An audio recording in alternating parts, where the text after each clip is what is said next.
Ladies and gentlemen, boys and girls, cats and dogs, I go by the name of Caution, Mr. 700. Round of applause. It's another episode of Allova Radio, brought to you in part by Black Kings and Queens, made for Black Kings and Queens. Tonight we are highlighting Black excellence in its essence. I have an illustrious guest here that I like to call somebody I know very, very personally. Somebody I care for dearly, but also somebody that's very important to the culture. Ladies and gentlemen, I have the illustrious Keitric Starks in the building. Do you tell people your real name when you introduce yourself? You give them your whole name? Pretty much, like, I'm Keitric. Yeah, I'm just Keitric. Yeah, I'm just Keitric. Like, after a while, do you just start to, like, put the last name in there, too? Like, if you feel like you, like, important enough, you just throw the last name in there?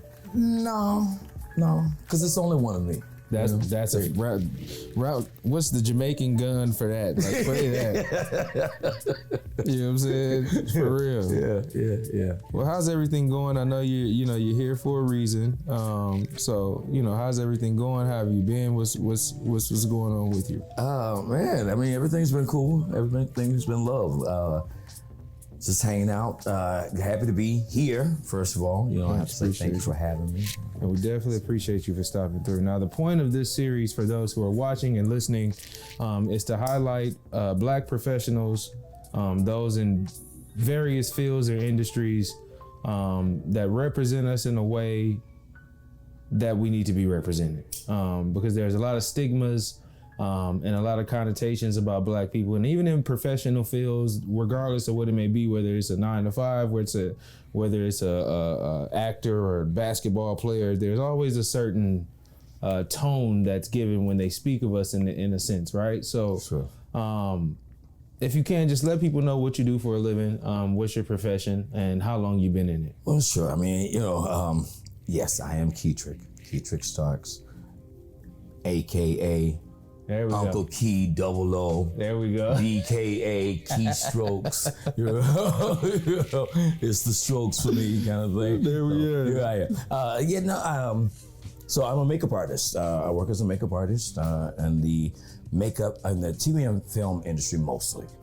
Although I do a little bit of everything. I do makeup everywhere. Right. I always say, as long as the check's clear, I'm there. Right.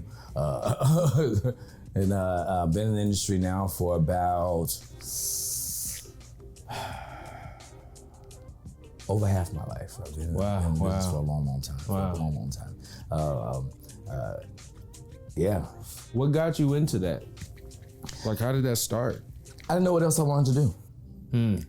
Like, I knew I was not, I had no desire to go to college. Right. Even though I love a different world, I grew up on it,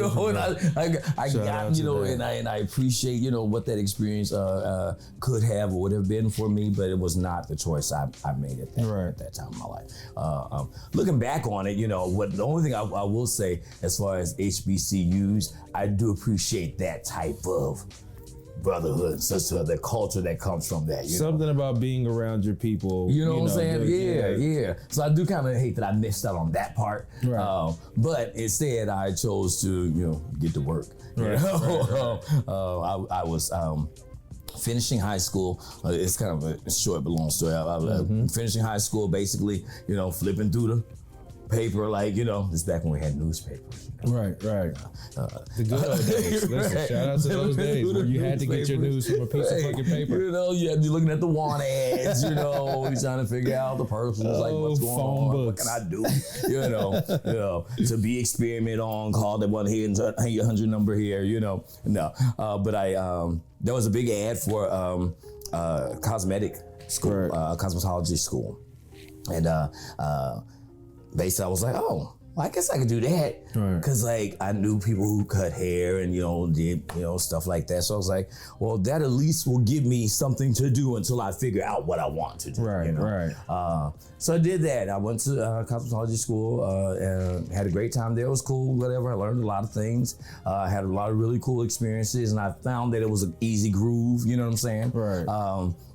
And then I moved to Atlanta. I went to Atlanta, and I saw Sam Fine, who is one of our industry's, most highly respected and renowned makeup artists. I saw him. I met him actually at a signing of Patti LaBelle with Patti LaBelle. She was out doing like this little thing, you know. And I was like, I was more excited to meet Sam than I was Patti. Like, you know what I'm saying? And I love Patti LaBelle. I was going to say, this for people who don't know him, listen, that is a big fucking deal. This is the person that introduced me to the Patty Pie. So, yeah. I'm all about Auntie. But yeah, so I when I met him, it was just so odd because you never think about, when you think about the person, you're thinking about the celebrity or whoever that person is you're trying to, you don't think about all those satellites that go around them, you know? And so when I met him, it just kind of thought like, I think now in my 47-year-old mind, I can see my 19-year-old mind thinking, okay, if he's here and she's there, and if I want to be with that, then okay, connect dot. You know what I mean? Like, I you know, you don't realize how the universe really moves it until you can look back on it. You know what I'm saying? Right. Like the way everything kind of fell into place. Yeah. And to think, like I said, that, you know, that was, let's say I was 19 then, and I am now 47. Like I said, so that's a long time ago. It's like putting one step forward, right? Right. Like, you don't really know what the outcome is, especially when you're young like that, right? Yeah, you know, definitely. like you're just trying to figure out, and at the end of the day, even at this age, hell, we're all just human beings trying to make it every single day. Every day is gonna be different. Every day is gonna be a new experience. So how do you set into motions that thing that is unattainable, that thing that you don't even know you're trying to attain, That's you know? true. That's true. And really the answer is just taking one step. Just fucking do it. Just do it, right? Do it. Doing Like, anything is a step toward the goal. You know what I'm saying? Is there any fear, especially in something like this, is the uncertainty almost enough to cause you to not want to chase it? Or was it the initial thought of, I'm going to do this and follow through with it regardless of anything else? Honestly, I think it's the opposite. I think when you're young, you're unafraid. You know, you don't feel that there's, you know, you don't have any responsibility. There's no, you know, it's when you get older and you start realizing, you know, how many things you're responsible for and people you're responsible for. You know, saying fuck it to a job just don't work because you know you got mouths to feed. You know what I'm saying? Like, you know, but when you're 22, it's easy to walk out on that job. You know, it's more to come. Exactly. That's true. So what are some of the differences from when you started in that industry as to opposed to where you are now? Like, what's something you could say as a contrast between then and now? Because that's a long span of time from when you were, what'd you say, 19 to 19. Now? Yeah, well, you know, and when I started out, like back in the day, I think really that's the major difference, is that makeup, artistry, and where people, you know, present their art has become so much more prevalent and vast, right? From the internet, basically. The internet is what changed everything, right? So back then, you know, we would do, first, I started out, like I said, working at the counters when I met Patty and Sam that day, where I ended up working for a cosmetic company at the counter. Then I found out about auditions to be a makeup artist at CNN on TV, you know, so I was like, oh, okay, I'll do that, you know, and I got the job, you know what I'm saying? Which was cool, because then my mom and my daddy felt like, oh, okay. When I told them, you know, because back then you could say to somebody, I'm a makeup artist. And they're like, yeah, but what do you do? Yeah, it's like telling somebody you're a rapper almost. You know what I'm saying? Back then. Yeah, baby, you know that's nice. That's real nice. Cute. That's real nice. What you do to make money? Well, wait, how you feed yourself, you know? So when you can say something like that to, you know, especially to like my auntie, my great aunt B, you know, I can say to her, you know, well, you can see my work on TV. You know, I do makeup for that thing, you know. It made it real for them. So that was really cool. Then, you know, so I guess as the industry has progressed, as my career has progressed, you know, so as the industry, you know, I did the hair book thing and, you know, that kind of thing. I worked in a salon. I did the videos, you know, that kind of thing, you know, music videos and that. It's not my world. But, you know, so now we have films. Now we're actually telling our own stories. When I got into working in the film industry, I worked on all kinds of films, you know. I did makeup for all kinds of people, you know what I'm saying? All kinds, you know. Nowadays, especially being based in Atlanta, there are definitely a lot more filmmakers that look like me.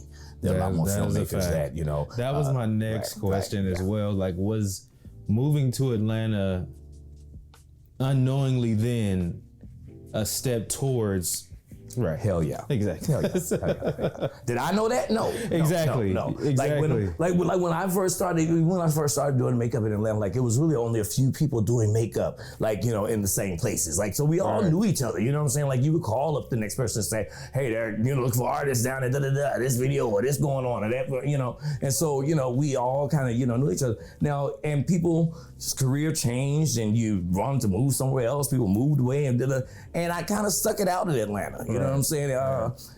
And sure, were there some years as the industry started to find itself again in a different way that I thought, I don't know, maybe I'll do something else, you know. Right. I can't do nothing else. But I thought about it, you know. But then the industry came, you know, it showed up, you know, and hell, now some of those people, you know, call me and like, hey, I'm coming back to Atlanta. You know, I heard y'all signing checks down there. Right. That's what, you know, so if you can, and I know this isn't something you normally do, and I know, you know, knowing you is not even something we really talk about unless it comes up. But just give people a few of the notable things that you've worked on, you know, that they may have been familiar with. Well, like I said, I'll start with like the movie stuff. So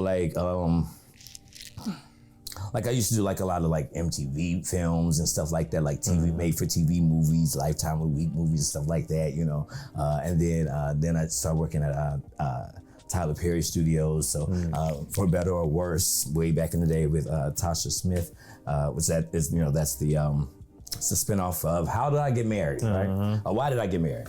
I think that was my first gig at Tyler Perry Studios, and which, you know, and since we're talking about that, I can't let it not be said that Tyler Perry was instrumental in, you know, really creating the film industry, moving it forward in Atlanta. Right. The tax credits and all that kind of stuff, you know, and having a real studio there, you know. So there was other work there, you know. I worked on Teen Wolf, worked on, like I said, For Better or Worse, I don't know. Then from there, I went on to Single Ladies back in the day. That's with Lisa Ray and Stacey Dash. That was a fun show to do. I don't know what else. All kinds of stuff. Nowadays, you know, Black Lightning and, you know, and I don't know, I always, you know, I got into trouble for saying one time, I got into trouble for telling somebody to Google it. Say it came off a certain way? It came off I didn't mean it like that. It's just like, you know, when you start trying to think through, like, you know, I came up the other day, I guess somebody, we were talking about IMDb, and I've got like I guess like 50 some credits, you know, film credits, TV and film credits, which I am so amazingly blessed and happy to have. I appreciate it so much.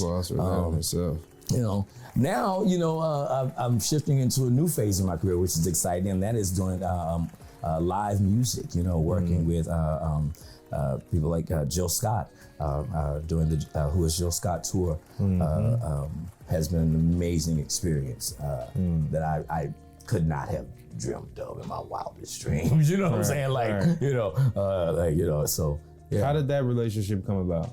Was it just like working in the industry type of thing? Yeah. We met on Black Lightning. And she played a character on there, Lady Eve, I think was the character's name. I think that was like 2 years ago. Anyway, so yeah, we met there.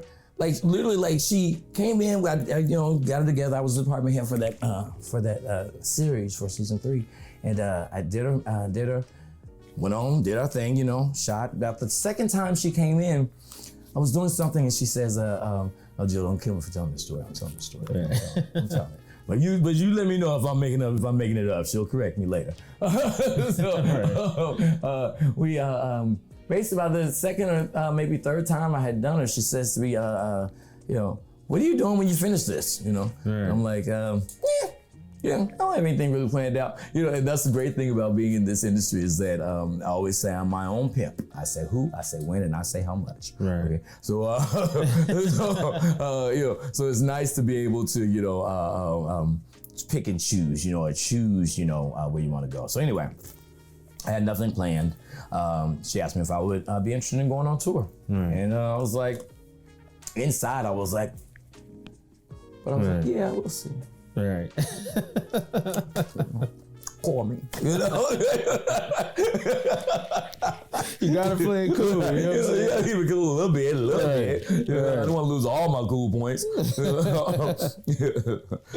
Super dope. Yeah. So how's that experience been? Like the difference between being on set as opposed to being on set. You know what I mean? You know, is it like a movie or a show where you know, in between songs and things like that, where you do work in between, or is it just one look for the whole set? Yeah, well, basically, yeah, you know, you're on stage, you know, you do everything before then, you know, there be a costume change or a moment, you know, right. For that, and we, you know, pat down, reset, la la la, that kind of thing, in a live performance situation. But in general, if you do what you do, you're gonna do what you do wherever you are. That's true. You know what I'm saying? So the job, yes, the fundamentals of the job or the specifics of the job are in some ways different, but at the end of the day,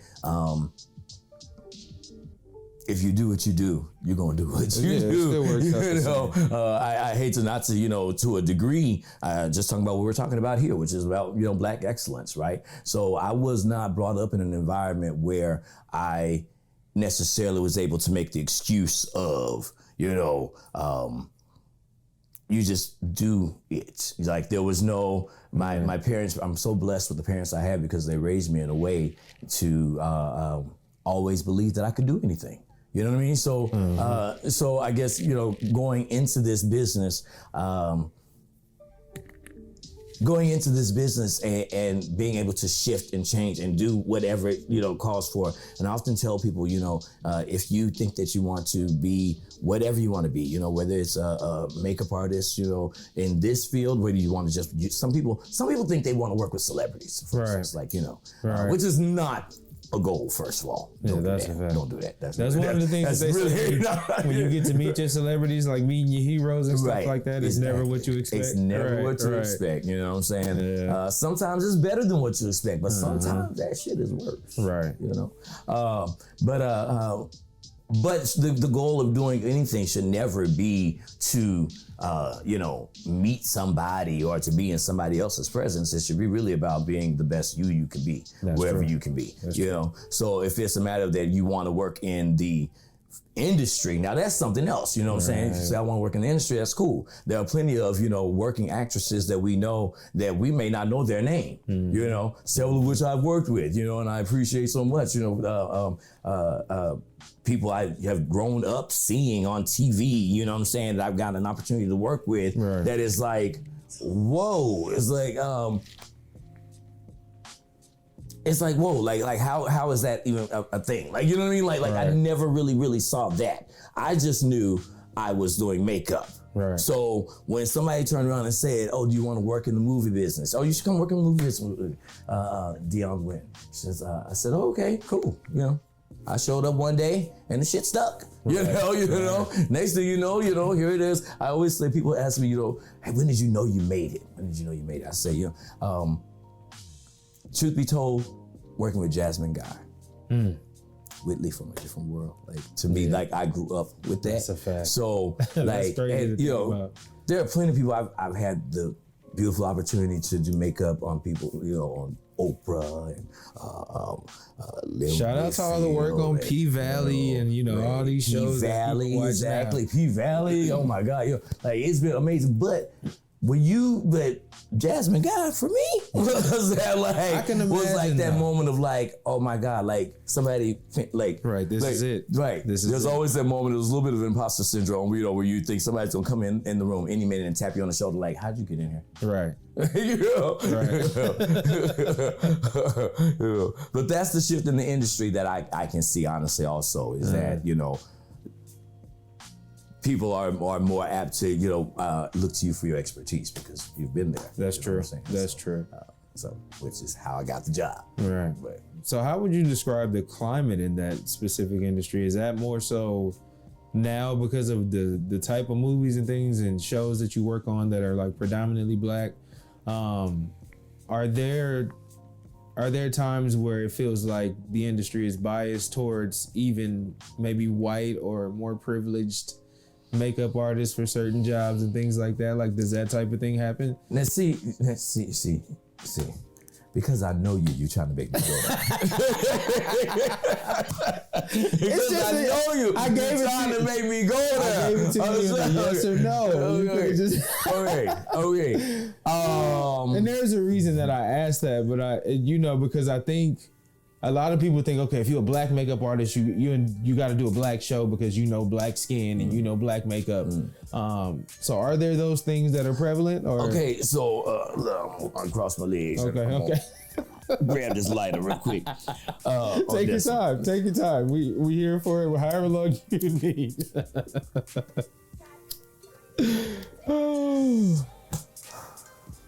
It is no secret that growing up black in America, you are taught, it is ingrained in you that you have to run faster, jump higher. You got to be better than the person that doesn't look like you. Right. Because of that, we can do anything. Right. Okay.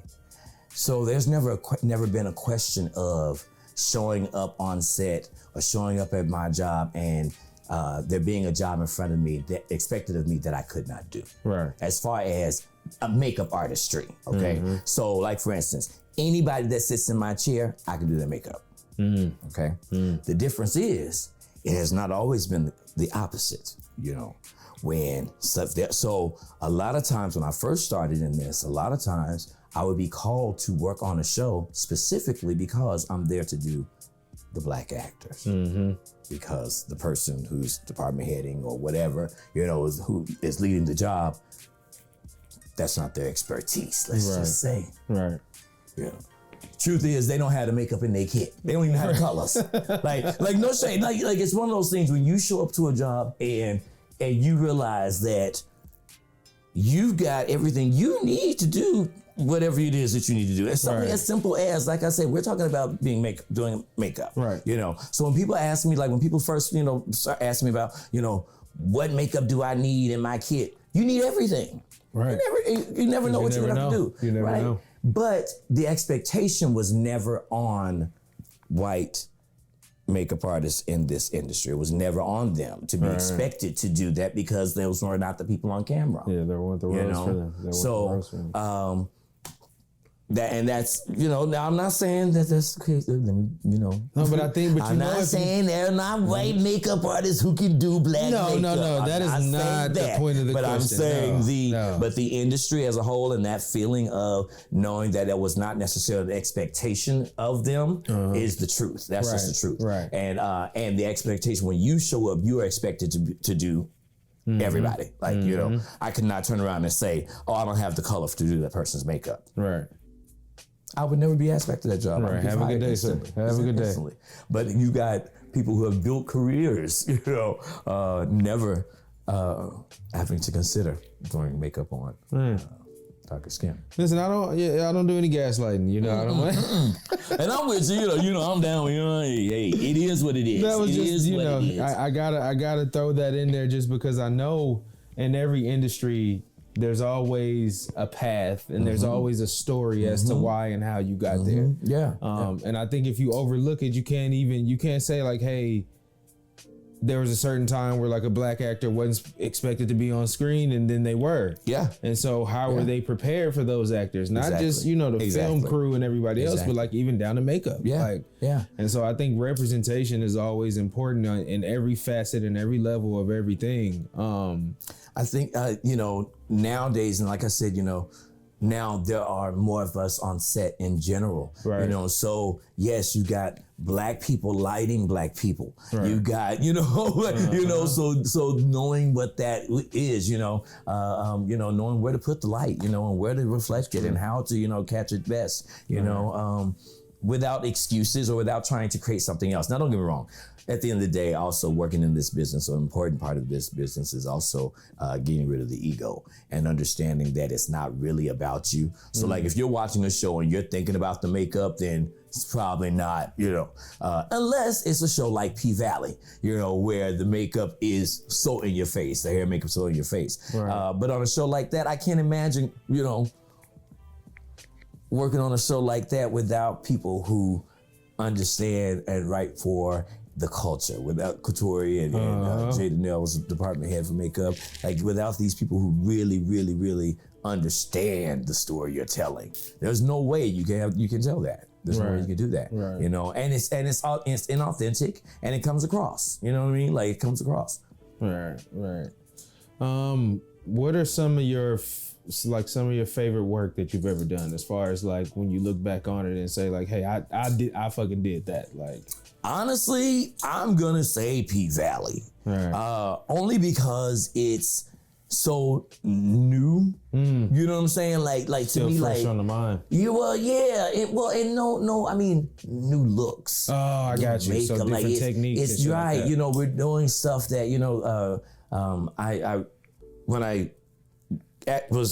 got the opportunity to work on the show, when I got an opportunity to work on P.Valley with Jay Danielle, who was the makeup department head for that show, she really had a real vision for wanting the makeup to look next. You know what I'm saying? Like doing the techniques and the things that people are, you know, the trend setting. At the end of the day, back in the day when I department headed single ladies, I remember, and this is way back at the beginning of the internet, right?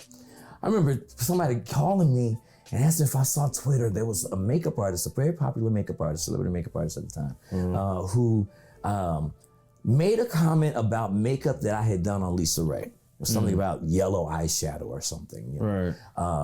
And like it was, I guess in today's world of, you know, the clap back and all that, you know. But then I was like, I don't care what she has to say. Like that's, you know, that's my choice. That's my interpretation. You know? Now when you look, yellow eyeshadow is nothing to see on someone. Right? You know what I mean? So it's this idea of not being afraid to. It's this idea of not being afraid to create something new. You know, ain't nothing wrong with the wheel, okay? The wheel is the wheel. So ain't nothing wrong with the wheel. But if you're getting an opportunity to do something that is somehow inspiring to the next, you know, generation or whatever, then you should do that. If it pushes the industry forward. So even like the stuff that I do with Jill Scott, you know, working on First Wives Club, I'm trying to do a little something different, you know what I mean? Try to push the envelope a little bit, you know, if you can, you know. Now, obviously, I've worked on shows like Underground and, you know, dirty type shows or shows where we do blood and stuff like that, you know.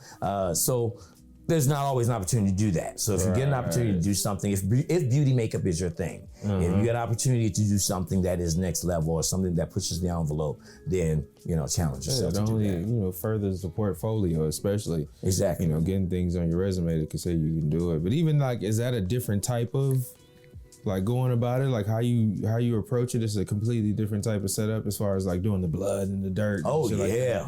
Like yeah. Special effects makeup is like a whole different ball game in itself, which obviously working in the film business, you have to have some knowledge of that as well. So you do have to know how to cut and scrape and bruise, you know, those are the basics, you know, and which, you know, and so, yeah. But that's a total different type of thing. Like, cause then you're telling a story. I guess the difference for me, when I think about beauty makeup versus special effects makeup, beauty makeup to me is a fantasy. It is hyper, whatever that thing is, you know, versus special effects makeup is real. Like it needs to feel like it's a real thing. You know what I mean? Like how many times you've been watching something and all of a sudden somebody walks in and you go, well, where'd she get that bruise from? You know what I'm saying? Like, well, why you know, she got hit on that side of her face. Why she got a bruise over there? You know what I mean? You know, so little things like that, you know, so you want to make sure, you know, to me, that's the real. Even if you're dealing with now, even like you're talking about, like I got an opportunity to work a little bit on the first Black Panther film during the Dora tribe and those makeups, and even if it's special effects that are next level, like, you know, like they were doing with at the end of the trailer, they were doing the big, you know, loop years, you know. I mean, like beautiful, beautiful work, you know. And like, so when you get a chance to see stuff like that, real time, you know, I do not have a relationship with her, but just being on set with Ruth Carter, you know what I'm saying? Like, you know what I mean? And seeing the costumes that are being created and working, you know, seeing all that kind of stuff, like, you know, it's just a cool experience to know that you've come this far to be in your own skin and feel comfortable in, you know, what you're creating and being proud of what you're creating. Right. So I guess back to your question of something I've done that I'm proud of. I'm proud of the opportunities I've really had to celebrate my culture, to really celebrate, you know, the beauty of, you know, who we are and who we've come to be and all that we've went through and all the things, all the black ass shit, okay? All Put the it black out there, ass okay? shit. That's you know what what I'm it's saying? about. Like, for real. That's what I'm proud of. That's what it's about, man. Yeah. Well, I definitely appreciate you coming out, talking to us. This has been amazing. I think I'm very proud of who you are and what you do. And like when I talk about you to people, I always speak highly.